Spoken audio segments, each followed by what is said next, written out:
Hello viewers, welcome to my channel dreams volume. आज मैं आपको शरत चंद्र चट्टोपाध्याय द्वारा लिखित लेन देन की कहानी सुनाऊंगी। तो चलिए शुरू करते हैं इस कहानी को। मस्तगिरी में तुमने जिन लोगों के घर फूके थे उसकी खबर तो मुझे है। आग लगाते उन्हें किसी ने आंखों से नहीं देखा। मिथ्या संशय पर अगर पुलिस उन पर अत्याचार करे तो सच काम के लिए तुम्हें भी उसका हिस्सा लेना पड़ेगा। जमींदार की यह बात सुनकर सब लोग दंग रह गए। एक कौड़ी पहले तो सन्न हो गया, फिर इसे परिहास का रूप देने के उद्देश्य से सूखी हंसी हंसकर बोला, हुजूर माँ बाप हैं, सात पुश्त से हम हुजूर के गुलाम हैं। हुजूर की आज्ञा से जेल क्यों, फांसी पर लटकना भी पड़े हमारे लिए गौरव की बात है। जीवानंद ने चिढ़कर कहा, मेरी राय लिए बिना तुम्हारा पुलिस में इंतला भेजना ठीक नहीं हुआ।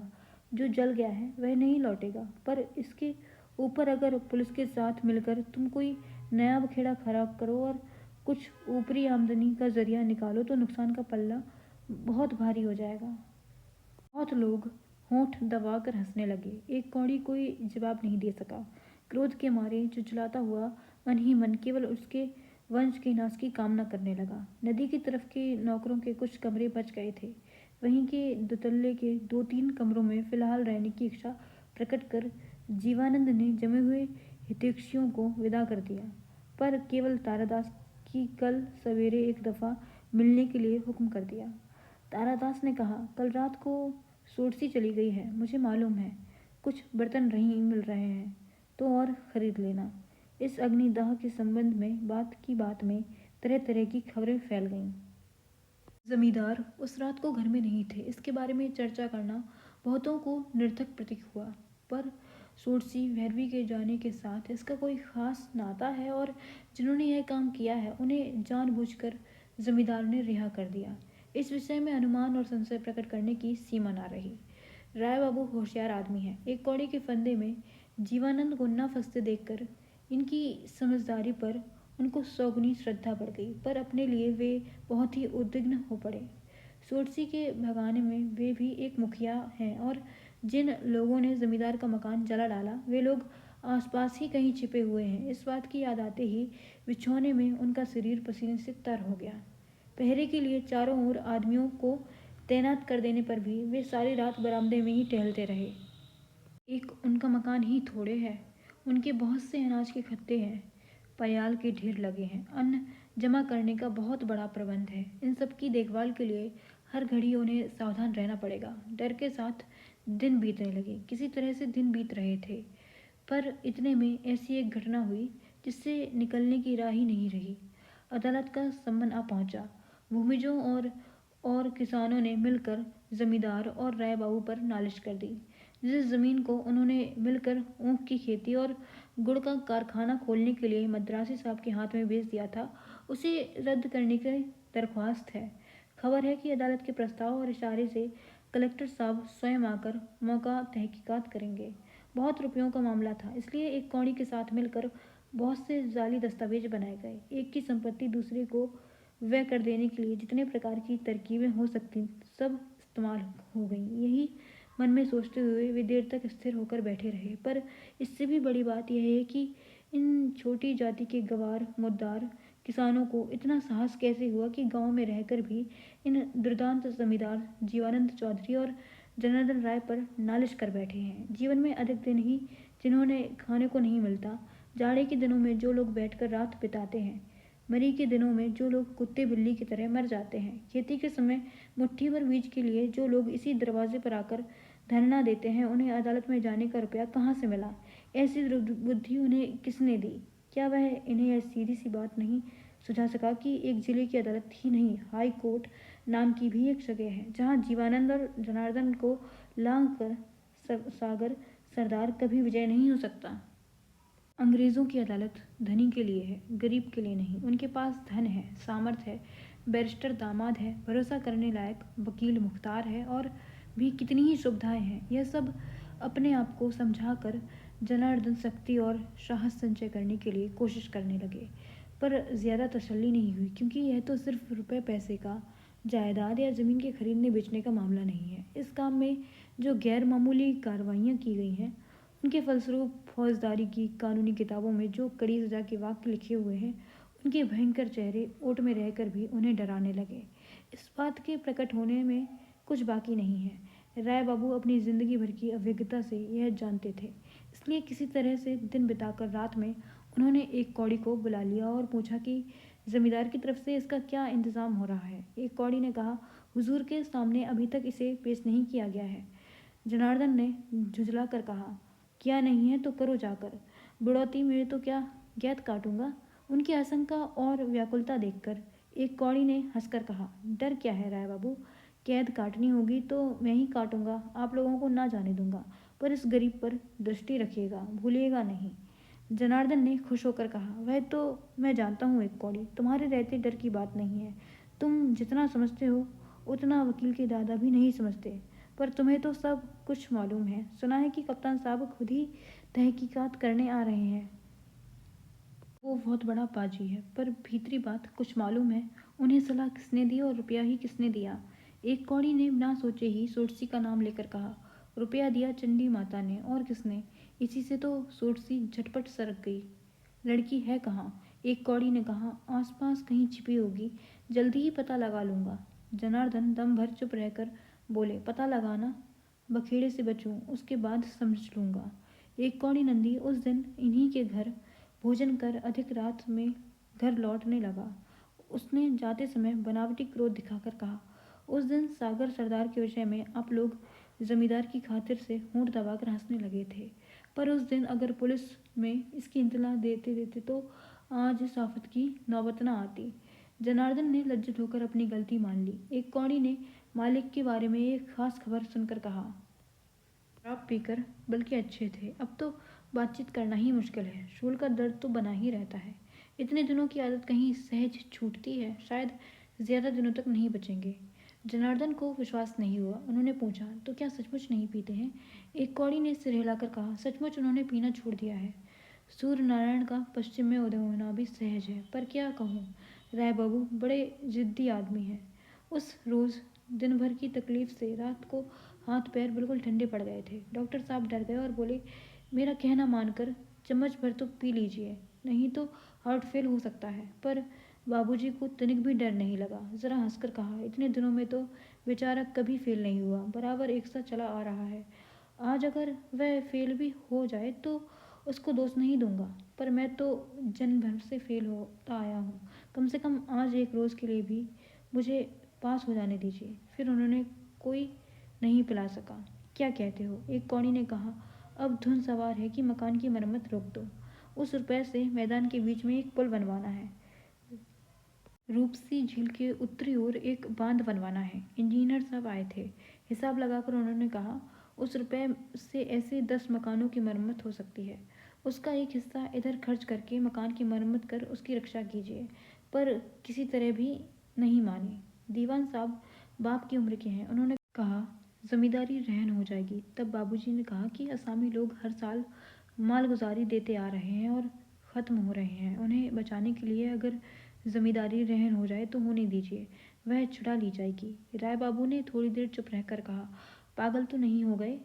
इसके 2 दिन बाद पता लगाने पर जब जनार्दन को मालूम हुआ कि एक कौड़ी ने आज तक उस बात को जमींदार के आगे पेश नहीं किया, तब वे बहुत घबराए। निकम्मा और डरपोक कहकर उसे मन ही मन धमकाया। रात को अच्छी नींद भी नहीं आई। अगर साहब अचानक किसी दिन इंतला भेजकर मौके पर आ जाए तो आफत की हद न रहेगी। सब ओर से तैयार न रहे तो क्या होगा? कहा नहीं सकता। निश्चय किया कि स्वयं मिलकर सब बातें निवेदन कर देंगे। दूसरे पर भरोसा करने से भरना पड़ेगा। सुबह उठकर उन्होंने 8 बार दुर्गा का नाम जप लिया और कागज पर श्री श्री चंडी माता का नाम लाल स्याही से लिखकर साइत मजबूत कर ली और छींक खाली घड़ा आदि अपशगुनों से अपने को बचाकर 4-5 तगड़े जवानों को साथ लिए हुए वे जमींदार के मकान की ओर रवाना हुए, पर बहुत दूर जाना नहीं पड़ा। इसी बीच 5-6 आदमियों ने भागते हुए आकर जो खबर दी वह जैसी अप्रतिकार है वैसी ही चिंता में डालने वाली है।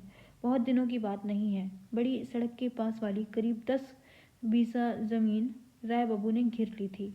मनसा यही था कि अपनी दुकान हटाकर वहां लाएंगे। यह जमीन चंडी माता की है। इसके बारे में सोटसी से उनकी तकरार भी हो गई थी, पर जबरदस्त जनार्दन राय को वह रोक नहीं सकी। इसके संबंध में राय बाबू के पास एक दस्तावेज भी था, पर लोग उस पर विश्वास नहीं करते थे। आज सवेरे इसी जमीन पर से उन्हें बेदखल किया गया है। जनार्दन ने धीरे धीरे वहां पहुंचकर देखा कि सभी लोग मौजूद हैं। शिरोमणि जी, तारादास, गगन चक्रवर्ती और भी उनके दल के कई सज्जनों के सामने जीवानंद चौधरी ने स्वयं हुक्म देकर घेरा तड़वा दिया और उसको मंदिर की जमीन के साथ मिला दिया। किसी को प्रतिवाद करने की हिम्मत नहीं हुई। जनार्दन ने असहाय क्रोध को जी जान से दबाकर विनय के साथ कहा, यह सब करने से पहले हुजूर मुझे जरा खबर भी दे सकते थे। जनार्दन ने हंसकर कहा, उसमें व्यर्थ विलंब भी होता। मुझे मालूम था कि खबर आपके पास पहुंचेगी ही। जनार्दन ने कहा, खबर पहुंच ही गई, पर एक दिन पहले पहुंचती तो अदालत जाने की नौबत न आती। जीवानंद ने वैसे ही मुस्कुराते हुए कहा, इसमें भी तो अदालत जाने की नौबत नहीं आनी चाहिए राय बाबू। भैरवियों के ज़माने में देवी की बहुत सी संपत्ति बेदखल हो गई है, अब फिर से उसे कब्जे में लाना है। जनार्दन ने रूखी हंसी हंसते हुए कहा, इससे बढ़कर खुशी की बात और क्या है हुजूर। सुना है कि किसी समय सारा चंडीगढ़ ही देवी की संपत्ति में था, अब तो। जनार्दन के चोखे जवाब का इशारा समझकर सब लोग मन में खुश हुए। शिरोमणि जी तो जनार्दन राय की बुद्धि और वाक्पटुता से उछलने लगे। जीवानंद के चेहरे पर कोई परिवर्तन नहीं दिखाई पड़ा। कहा, उसमें भी कसर नहीं रहेगी। चंडी के तमाम दस्तावेज, नक्शे आदि जो कुछ थे, सब मैंने कलकत्ता में एटनी के पास भेज दिए हैं, पर आप लोग सहायक रहिएगा। शिरोमणि जयध्वनि कर उठे। लेकिन बात सच हो तो नतीजा क्या निकलेगा, यह सोचकर क्रोध और शंका से जनार्दन का मुंह लाल पड़ गया। इससे भी बड़ी मुसीबत उनके सिर पर लदी हुई है, यह याद कर आज उनके लिए अपने को संभाल लिया। वे धीरे धीरे घर लौटने लगे। जिस उद्देश्य से वे घर से आए थे वह निष्फल हो गया। रास्ते में चलते चलते उनके मन में आया कि मेरी शायद 100-200 बीघा जमीन निकल जाएगी, पर स्वयं वे तो सारा चंडीगढ़ ही हजम कर बैठे हैं, उसका क्या होगा। उनकी बात बिल्कुल ही फिजूल है, सिर्फ धोखा देने के लिए ही कही गई है, इसमें कुछ संदेह नहीं रहा। घर में घुसकर तंबाकू के लिए आवाज़ देते हुए वे बैठक में कदम रखते ही चौंक पड़े। एक तरफ एक कौड़ी छिपा बैठा है, उसका मुंह सूखा हुआ है और चेहरा उदास है। उसे देखकर जनार्दन ने कहा, क्या जी, तुम अचानक यहाँ कैसे? तुम्हारे सनकी मालिक ने तो उधर दंगा शुरू कर दिया है। एक कौड़ी ने कहा, मालूम है, और उसी सनकी के पास अभी हमें जाना पड़ेगा। जनार्दन ने डर कर पूछा, किस लिए? एक कौड़ी ने कहा, छोटे कमीनों को रुपए और सलाह की मदद किसने दी है अभी तक नहीं मालूम हुआ, पर यह मालूम हुआ कि गवाह माने जाने पर हुजूर कुछ भी जाली दस्तावेज बनाने की बात भी नहीं छिपाएंगे। जनार्दन का चेहरा उतर गया। इस आदमी की जो जिद की बात उस दिन उन्होंने सुनी थी वह याद आई। उनके मुंह से निकला, क्या है अंत में लंका दहन कर बैठेगा। चिलम की तंबाकू जलकर खाक हो रही थी। नहाने का पानी ठंडा हो रहा था। जनार्दन दौड़कर बाहर निकल पड़े। जीवानंद उस समय मंदिर की एक टूटी मेहराब की जांच कर रहे थे और तारादास पास खड़े होकर उनके प्रश्न का जवाब दे रहे थे। जनार्दन ने सामने आकर कहा, हुजूर, सारी घटना को जरा याद कर लें। जीवानंद पहले समझ नहीं सकी कि कौन सी घटना है, पर राय बाबू की घबराहट और आंगन में एक तरफ एक कौड़ी को देखकर उन्हें कल रात की बात याद आ गई। उन्होंने कहा, पर उपाय ही क्या है राय बाबू, साहब जमीन नहीं छोड़ना चाहते, उन्होंने सस्ते में खरीदी है, इसके अलावा उन्हें हानि भी बहुत होगी। मुकदमे में जीतने के सिवा किसानों को और कोई रास्ता नहीं सूझता। जनार्दन ने घबरा कर कहा, पर हमारे निकलने का तो रास्ता चाहिए। जीवानंद ने दम भर सोचकर कहा, ठीक है, हमारा रास्ता भी बहुत दुर्गम मालूम होता है। उनका शांत कंठस्वर और विकार रहित मुख देखकर जनार्दन अपने को संभाल नहीं सके। बेपर्दा होकर बोल उठे, हुजूर, रास्ता दुर्गम ही नहीं बल्कि जेल काटनी पड़ेगी, और केवल हम लोग ही नहीं बांधे जाएंगे, बल्कि आपको भी छुटकारा न मिलेगा। जीवानंद जरा हंसकर बोले, तो क्या किया जाए राय बाबू, शौक से जब पेड़ लगाया गया है तब उसका फल भी चखना ही पड़ेगा। जनार्दन ने जवाब नहीं दिया। वे तेजी से बाहर निकल पड़े। एक कौड़ी को शायद सब बातें सुनाई नहीं पड़ी। उसके दौड़कर पास आते ही राय बाबू ने चिल्लाकर कहा, एक कौड़ी, यह हमारा सर्वनाश करेगा, मेरे निर्मल को ताड़ दे दो, वह एक बार आ जाए तो। निर्मल चंडीगढ़ से बहुत दुख पाकर गए थे। जाते समय उनकी यही इच्छा थी कि चंडीगढ़ के भले बुरे सब तरह के संबंध सदा के लिए अपने को अलग रखेंगे। परमात्मा से उन्होंने यही प्रार्थना की थी कि जो बीत गया वह फिर लौट कर न आए। चंडीगढ़ से कोई संबंध ही उनके जीवन के साथ न रह जाए। वे सीधे आदमी हैं। विलासिता और अंग्रेजी ढंग के अंदर से भी वे संसार के सीधे रास्ते से ही चलना चाहते थे। हेमवती ही थी उनकी एकमात्र गृहिणी, प्यारी और संतान की माता। सौंदर्य, प्रेम, श्रद्धा और बुद्धि में वे उससे बढ़कर कोई स्त्री संसार में हो सकती, यह उनकी समझ में नहीं आता था। पर इतनी प्यारी पत्नी को छोड़कर उनका मन एक समय उद्भ्रांत होना चाहता था। घर लौट आने तक यही दो बातें निर्मल को बहुत खटक रही थीं। पहली बात यह कि इस दुर्बुद्धि का इतिहास हेम से सदा के लिए अलग रखना पड़ेगा, और दूसरी बात है सूटसी का चरित्र। इस संबंध में वे ठीक ठीक कुछ भी नहीं जानते थे, तो भी उनका मन किस कारण उस पर आसक्त हो गया था, यही प्रश्न अपने चित्त से बार बार करने पर एक ही उत्तर निर्मम की निसंशय रूप में मिलता था कि सोर्सी चरित्रहीन है। किसी असंभव वस्तु पर उनको कभी लोभ नहीं हुआ और हो भी नहीं सकता। वह पहुंच के बाहर नहीं है, यह समझकर ही उनका मन उस तरह से उसके लिए उन्मुख हो गया था। यह बात सोचकर उन्हें तनिक तृप्ति मिलती थी और मन ही मन में कहते थे कि उस राह पर फिर कभी नहीं चलूंगा। हेम चाहे तो अपने मायके जाए, पर वे स्वयं कभी चंडीगढ़ का नाम तक नहीं लेंगे।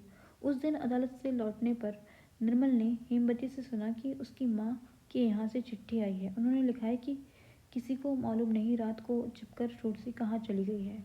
निर्मल ने दिल्लगी के तौर पर मुस्कुराते हुए कहा, किसी को नहीं मालूम कि कहाँ गई है। ना सागर सरदार जानता है, ना जमींदार चौधरी ही। हेमवती ने नाराज होकर कहा, तुम कैसी बातें करते हो? सागर शायद जान भी सकता है, पर जमींदार कैसे जानेगा? स्त्रियों पर कलंक लगाने में तुम लोगों को मजा मिलता है। यही सही कहकर निर्मल बाहर जा रही थी कि हेम ने पुकारा। एक घटना और हुई। उसी रात को किसी ने जमींदार का शांति कुंज जला डाला। क्या कहती हो? हाँ, लोग संदेह करते हैं कि सागर ने ही गुस्से के मारे आग लगा दी है, पर जमींदार के नाम के साथ सोटसी पर गांव वालों ने जो लांछन लगाया था, वह अगर सच होता तो क्या कभी जमींदार का मकान जल जाता? तुम ही कहो ना। निर्मल चुप हो गए। हेम बोली, कोई कुछ भी कहे, मैं निश्चित रूप से जानती हूँ कि वे निर्दोष हैं। चंडी की ऐसी भैरवी पहले मैंने कभी नहीं देखी। उन्हीं की कृपा से तो लड़के का मुंह देखना नसीब हुआ है, याद है? निर्मल ने इस बात का भी कुछ उत्तर नहीं दिया। चिट्ठी लेकर पूरा ब्यौरा मालूम करने के लिए उनके कौतूहल की सीमा न रही, पर इस इच्छा को दबा कर वे बाहर चले गए। उनका प्रण था कि सोटसी के सब तरह के संबंध से अपने को अलग रखेंगे, पर दूसरे दिन सुबह ही जब ससुर का जरूरी तार मिला और शाम को माँ की चिट्ठी आ गई कि पत्र पहुँचते ही अगर दामाद चंडीगढ़ नहीं आ जाएंगे तो उनके वृद्ध ससुर को अब की बार कोई नहीं बचा सकेगा, उन्हें जेल जाना ही पड़ेगा, तब हेमवती रोने लगी। अब और एक बार ट्रक और बिस्तर बांधने के लिए हुक्म देकर निर्मल को अपने काम का बंदोबस्त करने के लिए बाहर जाना पड़ा। 2 दिन के बाद निर्मल हेम के साथ चंडीगढ़ आ पहुंचे। आकर देखा कि सब लोग बहुत ही घबरा रहे हैं। ठिकाना नहीं कब कौन आग लगा दे। चारों ओर आदमी पहरा दे रहे हैं। राय बाबू सूख कर आधे रह गए हैं, कहीं निकलते तक नहीं। ऐसे दुर्दांत मनुष्य की अपने ही गांव में यह दुर्गति देखकर निर्मल बड़े विस्मित हुए। से उनको गए बहुत दिन नहीं हुए, पर इतने में ही कैसा परिवर्तन हो गया है। लोगों से जो तरह तरह की खबरें मिली, उनसे असली घटना कुछ भी समझ में नहीं आई। एक संवाद में सभी की राय एक सी थी कि जमींदार जीवानंद चौधरी सनक गए। उन्होंने शराब छोड़ दी है, किसानों से अपने ही विरुद्ध नालिश करवा दी है। जिस रुपए से जले हुए मकान की मरम्मत करानी चाहिए थी, उससे मैदान के बीच में एक पुल बनवा रहे हैं। ऐसे ही बहुत से किस्से सुनने में आए, पर यह कोई नहीं जानता कि ऐसा परिवर्तन अचानक क्यों हो गया है। इस आदमी से निर्मल को बहुत ही घृणा थी। इसी के पास सिफारिश करने जाना पड़ेगा, यह सोचकर वे बहुत ही सकुचाने लगे। घटना ने जैसा रूप धारण कर लिया है, उससे और कोई रास्ता नहीं सूझा। भूमिज किसान लोग बिल्कुल विरुद्ध हैं। पहले तो उनका सर्वनाश हो गया है और उसके संपादन करने में किसी प्रकार की कोशिश की कमी नहीं हुई थी, और उस पर उनकी एकमात्र हितैषी भैरवी माँ के ऊपर जो अत्याचार हुआ है, उससे उनके क्रोध की सीमा ही नहीं है। वे कोई बात सुनने के नहीं है। इधर मद्रासी साहब की बड़ी हानि है, उसका मशीन वगैरह सामान आ गया है, उनको मुआवजा देना असाध्य है। ज़मीन पर दखल पाना उसके लिए ज़रूरी है, खासकर स्वयं अनुपस्थित रहकर जिस अटर्नी से वह काम चलवा रहा है, वह रूखे मिजाज का है, वैसा ही अभद्र है। उससे सुलह होना नामुमकिन है। एक ही उपाय है, आपस में समझौता कर लेना। अगर अपने दल का ही कोई व्यक्ति अपराध स्वीकार कर ले तो बचने का कोई उपाय नहीं रहेगा, पर उस सनकी से कह रखा है कि हाकिम से वह कुछ भी नहीं छिपाएगा। इस बात को निर्मल हंसकर उड़ा सकते थे, पर यहाँ आने पर उन्होंने जीवानंद के बारे में जितने किस्से सुने हैं, खासकर शराब छोड़ने का किस्सा, जैसे कि हार्ट अटैक होने का डर दिखाकर भी डॉक्टर बूंद भर शराब उसे नहीं पिला सका, उसको देखते हुए कौन कह सकता है कि उस सनकी आदमी पर कौन सी धुन सवार है। पर वे आए हैं इस अबोध और अबाध्य मनुष्य को सुबुद्धि देने के लिए। इसे समझाना पड़ेगा, धमकाना होगा और मौका पर खुशामद भी करनी होगी। उन्हें अभी तक पूरा पता नहीं कि और क्या क्या करना पड़ेगा। यह अनीतिपूर्ण कार्य करने में निर्मल का सारा चित्त मानो विद्रोही हो रहा था, पर करते क्या, अपराधी हैं हेम के पिता, उन्हें बचाना ही होगा। हेम रोने लगी, माँ रोने लगी, एक कौड़ी चोर की तरह आवाजाही करने लगा। ससुर ने बिना खाए पिए सैया का आश्रय ले लिया है, पर अब एक ही दिन बाकी है। कल के बाद परसों हाकिम तहकीकात करने आएंगे। तीसरे पहर के लगभग जीवानंद के साथ मैदान में निर्मल की भेंट हुई। अब तक पानी के निकास का रास्ता नहीं था, इसी से एक पुल बन रहा था। प्रशांत हंसी के साथ जीवानंद ने दोनों हाथ फैलाकर उन्हें ग्रहण किया और कहा, आपके आने की खबर मुझे कल ही मिल गई थी। आप अच्छे तो हैं, घर में कुशल मंगल है। जमींदार के बर्ताव में ऐठ नहीं है, बनावटी भाव भी नहीं है। वह जैसा सरल है वैसा ही खुला हुआ है। उन्हें संशय करने की अवकाश ही नहीं मिला। इस प्रकार के बर्ताव के लिए निर्मल प्रस्तुत नहीं थे। वे मानो अपने सामने ही कुछ हीन प्रतीत हुए। अगर इसका दिमाग बिगड़ भी गया हो तो कोई लज्जा की बात नहीं। जीवानंद के कुशल प्रश्न का उत्तर निर्मल ने सिर हिलाकर ही दिया। जीवानंद से कुशल पूछने का उन्हें अवकाश ही नहीं मिला। जीवानंद ने कहा, आप रिश्तेदार हैं, गांव भर के आदर पात्र हैं, पर जानबूझकर ऐसी जगह आकर मिले हैं कि अचानक मिस्त्रियों मजदूरों की ओर नज़र पड़ते ही कहा, भैया आज हमें ज़रा रात तक काम करना होगा।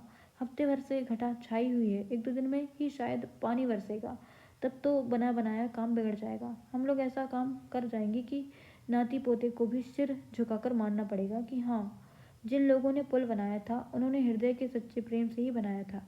वही होगा हमारा असली मेहनताना। उन लोगों का हृदय पिघल गया। बीजगांव के भयंकर जमींदार उनके साथ मिलकर काम कर रहे हैं। उनके मुंह से ऐसी बात काम करने वालों ने एक स्वर में जताया कि हमारी भी यही इच्छा है। बादल से अगर चांदनी छिप न जाए तो रात के 10 बजे तक काम करने की उनकी इच्छा प्रकट हुई। निर्मल ने कहा, आपसे मेरा एक काम है। जीवानंद ने कहा, क्या किसी दूसरे दिन नहीं हो सकता? जी नहीं, मेरा विशेष प्रयोजन है। जीवानंद हंस पड़े, सो ठीक है। ऊंचे कामों का बोझ उठाने के लिए तो लोग अपनी इतनी दूर से खींच लाए हैं, वे क्या सहज ही छोड़ देंगे? इस बात से निर्मल को बड़ी चोट लगी। उन्होंने कहा, वह तो ठीक है, ऊंचे काम मनुष्य कर डालते हैं, तभी तो हम लोगों की संसार में ज़रूरत है चौधरी साहब, नहीं तो इस मैदान में आपसे जंग करने की मुझे कोई आवश्यकता होती। जीवानंद ने क्रोध नहीं किया, उसी तरह प्रसन्नता के साथ कहा, जरा भी तंग नहीं हुआ निर्मल बाबू। आप जिस काम के लिए आए हैं वह आपका कर्तव्य है, इसमें मुझे कोई संदेह नहीं, नहीं तो आप आते ही क्यों? पर कर्तव्य का सिद्धांत तो सबका एक सा नहीं है। राय बाबू का मैं अकल्याण नहीं चाहता। आपके आने का उद्देश्य सफल हो जाए तो मैं सचमुच खुश होऊंगा, पर मैंने अपना कर्तव्य निश्चित कर लिया है, इसमें परिवर्तन होना अब संभव नहीं है। निर्मल का चेहरा उतर गया। उन्होंने जरा सोचकर कहा, यह अच्छा ही हुआ कि आपने कृपा कर मुझे सप्रिय आलोचना की भूमिका के अंश के पार कर दिया। इस गांव में आकर आपके संबंध में मैंने बहुत सी बातें सुनी हैं। जीवानंद ने हंसकर कहा, उसमें एक यह है कि मेरा दिमाग ठिकाने पर नहीं है। क्यों, सच है ना? निर्मल ने कहा, संसार में साधारण मनुष्य की विचार बुद्धि के साथ अचानक किसी कर्तव्य का सिद्धांत अगर एकदम अलग हो जाए तो बदनामी फैलती ही है। तो क्या यह सच है कि आप सभी बातें स्वीकार कर लेंगे? जीवानंद ने सच है कहा। उनके स्वर में गंभीर नहीं था, बल्कि होठों पर हंसी की रेखा थी। तो भी निर्मल ने समझ लिया कि यह धोखा नहीं है। उन्होंने कहा, ऐसा भी तो हो सकता है कि आपके स्वीकार करने से सिर्फ आप ही को सजा हो जाए और बाकी सब बच जाए। जीवानंद ने कहा, निर्मल बाबू, आपका कहना पाठशाला के गोविंद की तरह है। उसने कहा था, पंडित जी, मुकुंद ने भी आम चुराए थे, यानी बेच सब पर न पड़े तो उसकी पीठ का दर्द न घटेगा। अब वे हंसने लगे। उनकी हंसी से निर्मल के चेहरे पर क्रोध के चिन्ह देखकर जीवानंद ने उनके क्रोध को शांत करने की कोशिश करते हुए कहा, माफ़ कीजिए जनाब, यह मैंने भूल कर भी नहीं चाहा। अपनी करनी का फल मैं ही अकेला भोगूंगा, किसी और को मैं इसमें समेटना नहीं चाहता। राय बाबू छुटकारा पाकर अपने घर आराम से रहे और मेरे एक कौड़ी गांधी साहब कहीं और गुमास्तगिरी में दिन पर दिन तरक्की करते रहें। किसी पर मुझे रत्ती भर भी क्रोध नहीं है। निर्मल कानूनदा आदमी है, सहज में निराश नहीं होते। बोले ऐसा भी हो सकता है कि ना तो किसी को कुछ सजा भोगनी पड़े और ना ही किसी को हानि ही सहनी पड़े। जीवानंद ने उसी वक्त राजी होकर कहा, अच्छी बात है, अगर आप कर सकें तो कीजिए, पर मैंने बहुत सोच कर देखा कि यह हो नहीं सकता।